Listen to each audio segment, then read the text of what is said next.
അച്ഛനും അമ്മയും രാവിലെ തന്നെ എങ്ങോട്ടായി പോണേ? ഞങ്ങളെ മഞ്ജുവിൻ്റെ അടുത്തേക്ക് പോവാ, 2 ദിവസം കഴിഞ്ഞിട്ട് വരാം.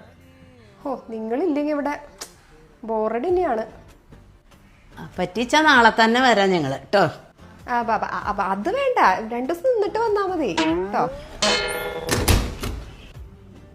ഹോ എന്റെ ബൈജേട്ടാ, ഞാനിവിടെ ഒരാഴ്ച അടിച്ചു പൊളിക്കും, അത്ര വിഷമിക്കാനൊന്നുമില്ല.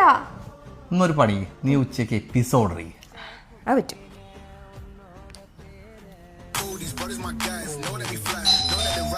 ബൈജേട്ടാ പിസെത്തി.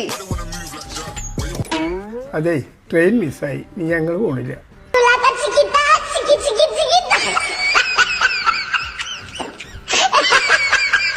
ഞാൻ ബൈജേട്ടനോട് ഇപ്പൊ പറഞ്ഞോളൂ, നിങ്ങളൊക്കെ എന്തിനാ പോയതെന്ന്. നിങ്ങളൊന്നും പോയ ഇവിടെ ഒരു രസമില്ല.